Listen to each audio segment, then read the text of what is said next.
Quand les mots JO et 1936 sont associés, on pense immédiatement à ça, ou encore à ça. Le stade de Berlin qui se couvre de saluts hitlériens, la propagande léchée de Leni Riefenstahl, ou encore le pied de nez aux théories racialistes offerts par les exploits de Jesse Owens. Mais comme ce fut longtemps mon cas, vous ignoriez sans doute avant de cliquer sur cette vidéo qu'il existait un préquel hivernal à ces Jeux de l'été 1936. Un épisode qu'on aurait pu appeler « Les nazis font du ski », mais j'ai pas osé. Ces JO ont débuté le 6 février 1936, 90 ans jour pour jour avant la cérémonie d'ouverture des JO de Milan-Cortina. Une sacrée concordance des temps. Et puis il y a tous ces éléments qui étonnent, de type « deux JO la même année et dans le même pays, il n'y aurait pas comme un problème ?» Ou encore « Pourquoi ne parle-t-on pas plus de ces Jeux? Ne s'est-il rien passé de révélateur dans les Alpes bavaroises si chères aux moustachus de Berchtesgaden ?» Allez, tout ça vaut bien un épisode, direction Garmisch-Partenkirchen il y a près d'un siècle, pour analyser les autres JO nazis.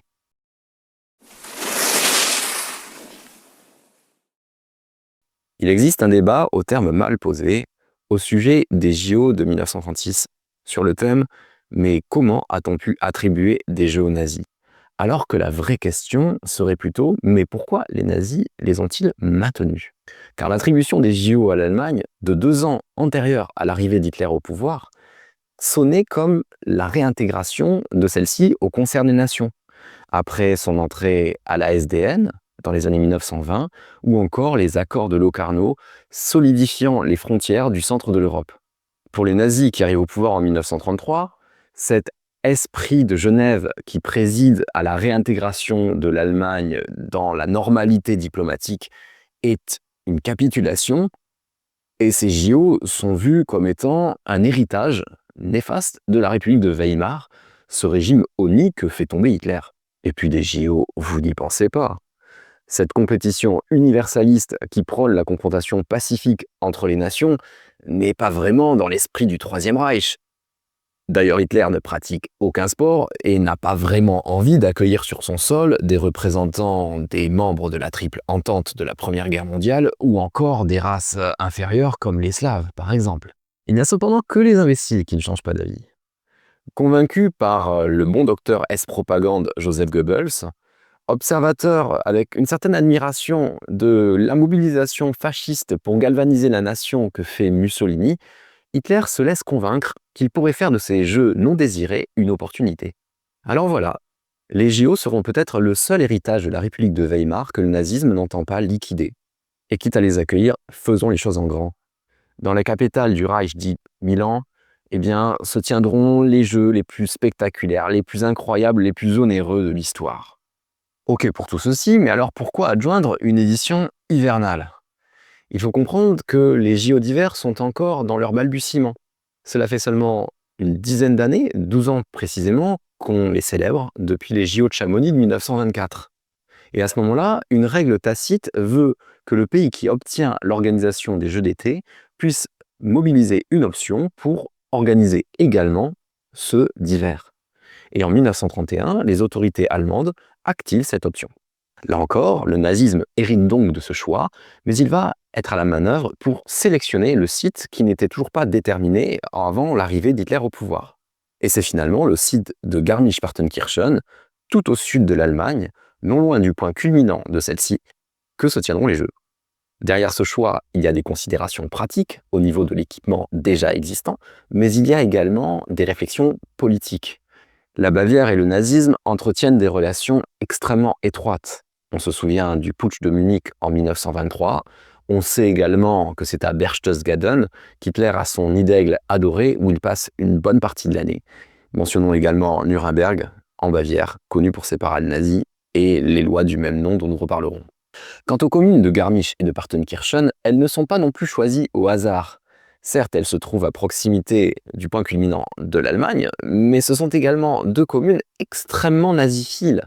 Elles proclament ainsi volontiers qu'elles sont totalement exemptes de population juive, même si d'un autre côté, l'attribution n'est pas qu'un cadeau, puisqu'elles vont devoir fusionner ce qu'elles ne souhaitaient pas à l'occasion de l'organisation de ces JO, quelques mois auparavant. Pour accueillir ces Jeux, on met les petits plats dans les grands. Un stade de neige de 100 000 personnes est construit. On a également un stade de glace, une piste de bobsleigh, d'autres infrastructures sportives et bien sûr les infrastructures hôtelières qui vont suivre. Clairement, du jamais vu pour des JO d'hiver.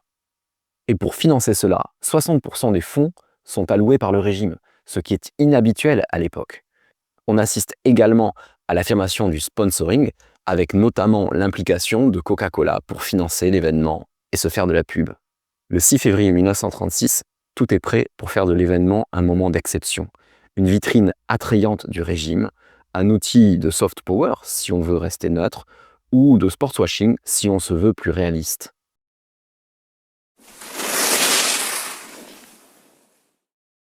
Vouloir flatter la fibre nationaliste tout en présentant une image de respectabilité, c'est une chose. Y parvenir, c'en est une autre. Et devinez quoi? Le régime ne va pas si mal s'en sortir. Et ça interroge. Car on est tout de même face à un Hitler qui est là depuis 3 ans. La communauté internationale le connaît. Les lois de Nuremberg ont 5 mois à peine quand s'ouvrent les JO de Garmisch-Partenkirchen. On a vu à cette occasion l'antisémitisme, le racialisme, l'eugénisme du régime nazi. Si tant est qu'il n'y en ait jamais eu, il n'y a plus aucun doute possible sur les fondements idéologiques de ce régime. Bien sûr, des appels au boycott vont se faire entendre, émanant notamment des États-Unis. Lors de sa visite en Allemagne, le président du CIO, Henri de Bailly-Latour, est également choqué par les inscriptions antisémites qu'il peut voir dans les sites des Alpes bavaroises, et il le fait savoir à Hitler.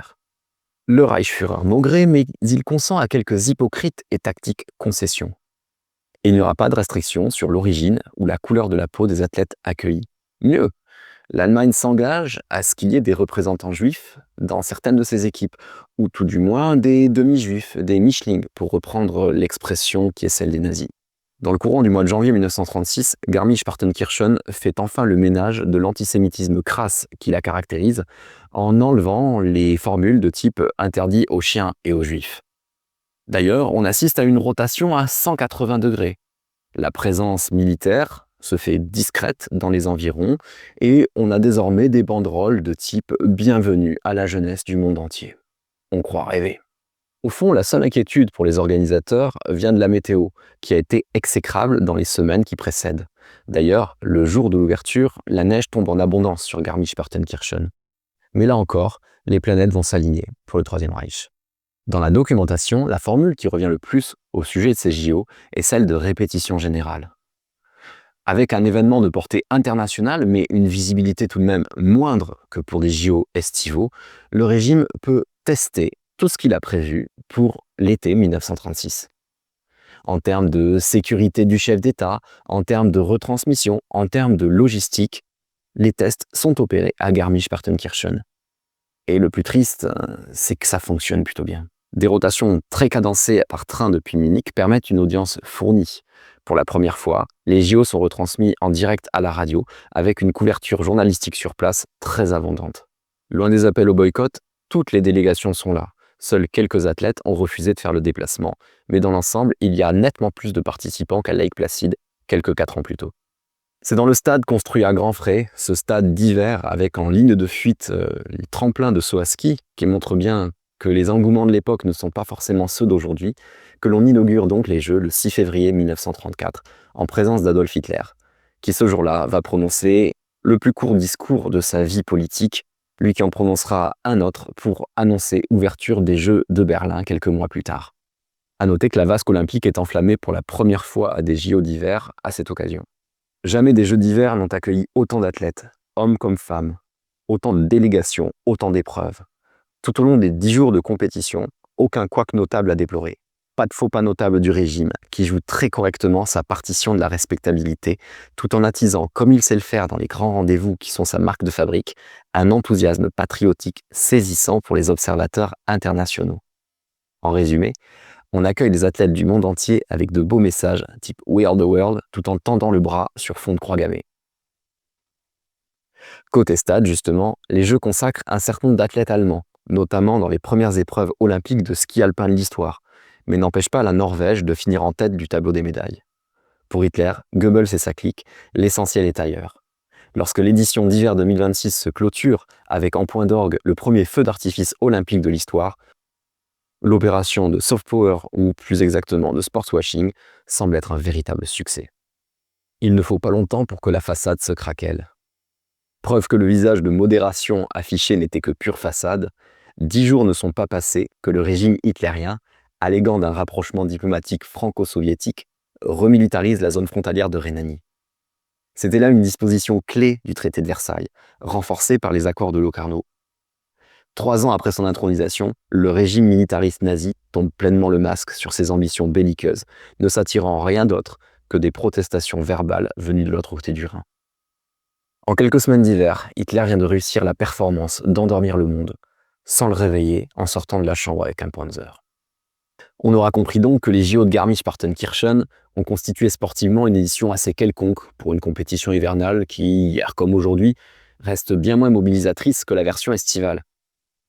Le peu de place qu'ils ont laissé dans l'histoire, malgré le pédigré du régime Hoth, tient au caractère, disons, maîtrisé de l'événement par le régime, qui a de son point de vue pleinement réussi sa répétition générale des JO d'été, la grande affaire du régime. Alors quoi, il n'y a plus rien à en dire, on s'arrête là.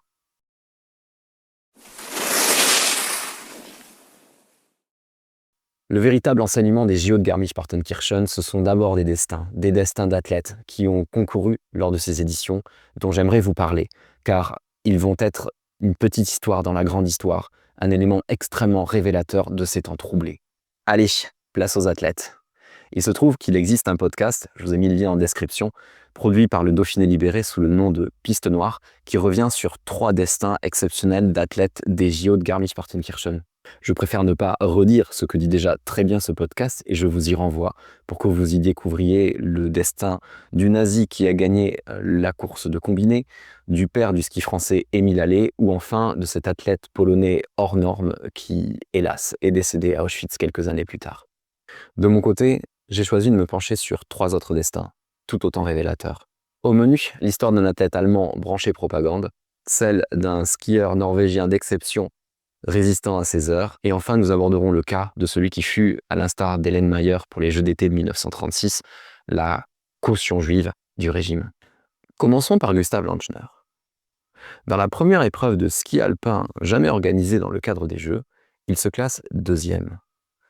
C'est lui que vous voyez tendant le bras sur le podium que voici à gauche. D'ailleurs, pour en savoir plus sur ce fameux podium, je ne peux que vous renvoyer au short que voici. L'homme que l'on voit en photo est tout ce qu'il y a de plus corporate vis-à-vis du régime. Autrichien d'origine, comme qui vous savez, il adhère au NSDAP dès 1931. On ne peut donc pas y voir un acte d'opportunisme, mais bien une adhésion profonde. D'ailleurs, en faisant carrière dans la SS, il nous ôte toute forme d'ambiguïté au sujet de ses opinions politiques. Ce Gustav Lanchner, que l'on surnommait Gouzi, avait 2 passions dans la vie, le ski et le cinéma. En parallèle de sa carrière, dont les JO de 1936 sont le point d'orgue, il prend part à plusieurs productions des années 1930, tantôt derrière la caméra, tantôt en tant qu'acteur. C'est ainsi qu'il se trouve impliqué dans les 2 monuments de propagande de l'Ordre brun que sont le Triomphe de la volonté et Olympia, les dieux du stade. À la clé, une amitié à vie avec Leni Riefenstahl. Retiré des pistes dès 1937, il se consacre pleinement aux enjeux audiovisuels et se fait reporter de guerre au service de la machine de propagande. Puis, comme nombre de ses compatriotes avec un certain passif, il prend quelques années durant le chemin de l'Amérique latine, qui présente l'avantage de compter nombre de régimes philo-nazis, et aussi des montagnes. Donc, silence, ça tourne encore.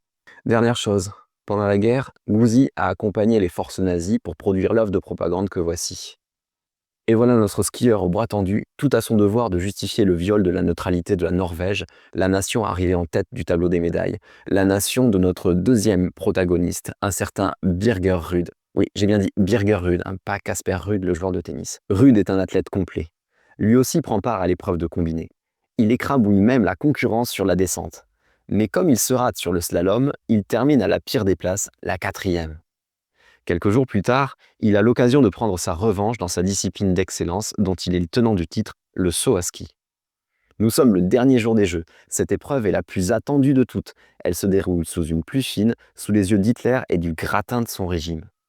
Ruud atteint les 75 mètres. Il n'est pas celui qui saute le plus loin, mais il est de loin le plus élégant en vol. Et le voici qui conserve donc son titre. Lui qui n'a que 25 ans et dont la famille est légendaire dans ce sport, entend bien continuer sa carrière. Mais il se heurte aux vicissitudes du temps. Les Jeux de Sapporo, prévus en 1940, n'auront jamais lieu. En lieu et place, cette année-là, son pays est envahi par l'État hôte des Jeux de 1936. Rudd s'oppose à sa manière à cette occupation. Il organise des compétitions de saut à ski dont les recettes sont reversées à la résistance norvégienne. Cela lui vaut d'être repéré par les autorités allemandes qui l'envoient en camp de concentration dans la périphérie d'Oslo. Ce camp n'est certes pas Auschwitz-Birkenau, mais les conditions y sont difficiles et la torture y est pratiquée. Finalement, il en ressort. Quand la guerre est finie, il se réinscrit à des compétitions, mais surtout, il devient entraîneur. Il est l'entraîneur de l'équipe de Norvège qui se présente aux Jeux Olympiques de 1948. Les conditions s'annoncent exécrables, tant et si bien que, à la veille de la compétition, lui qui est entraîneur décide de remplacer un jeune athlète inexpérimenté. Il a peur que celui-ci ne parvienne pas à dompter les conditions météorologiques. Eh bien, lui en prend, car il se classe deuxième de l'épreuve. Et donc, 12 ans après ses exploits à Garmisch-Partenkirchen, il est à nouveau médaillé olympique. Il devient donc une légende dans le sport norvégien. Et à Lillehammer, en 1994, pour les Jeux organisés en Norvège, c'est lui que l'on pressent pour allumer la vasque. Problème, il est alors déjà très malade, affaibli, et il ne peut pas faire le déplacement. Médaillé lors de 3 Jeux différents, redevenu compétitif après un passage en camp de concentration, Birger Rudd rappelle quelque peu le destin en un peu moins tragique d'un Alfred Nakache ici en France.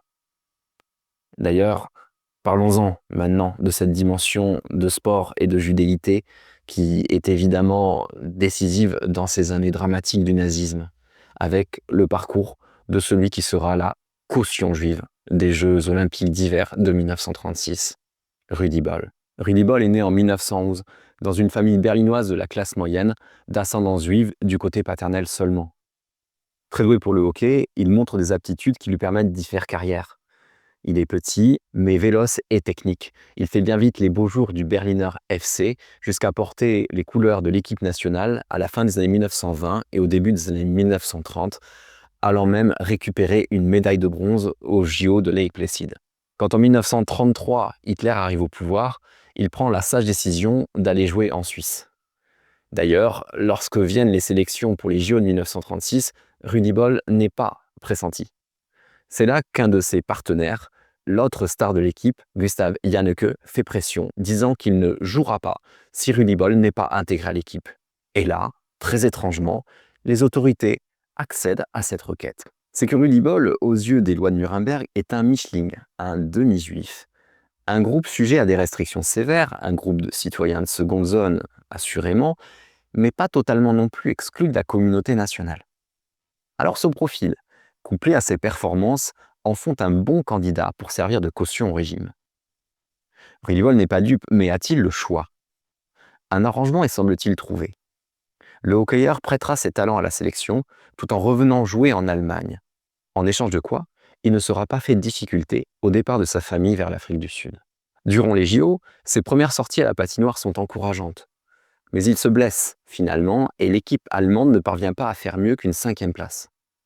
Conformément à ses engagements, il retrouve son club berlinois d'origine, dont il porte les couleurs pendant la guerre, et avec lequel il parvient même à remporter de nouveaux titres nationaux. Sorte d'otage d'un régime pour le compte duquel il a dû collaborer, il prend finalement après-guerre le chemin de l'Afrique du Sud, où il passera le restant de ses jours. Rudi Boll a donc accepté une offre qu'on ne peut pas refuser, une sorte de pacte faustien qui lui a permis de sauver les siens, tout en servant de caution au régime qui les a précisément persécutés. Voilà, au terme de ces 3 parcours, vous avez une plus juste idée de ce qu'ont pu être les destins de ces participants à des JO de 1936 dans un contexte international extrêmement troublé. Voilà, cet épisode d'Histoire improbable arrive à son terme. Coincé entre la Coupe du monde fasciste de 1934 et les JO de Berlin de 1936, les Jeux olympiques d'hiver de Garmisch-Partenkirchen sont effectivement particulièrement méconnus, peut-être un peu moins méconnus à vos yeux désormais. Espérons que pour les athlètes qui concourent aux JO de Milan-Cortina, il n'y aura pas dans les suites des destins aussi troublés que ceux que nous avons croisés tout au long de cette vidéo. Il me reste à vous remercier pour votre attention. C'était une vidéo de passeur de passé. J'espère que vous aurez appris des choses. Et si tel est le cas, si vous aimez le ton de ces vidéos, je vous invite à vous abonner, à liker, à partager, à faire vivre cette chaîne qui, comme toutes les petites chaînes, ont besoin d'une certaine visibilité pour encourager leurs créateurs à produire du contenu. Je vous remercie et je vous dis à très bientôt sur Passeur de Passé.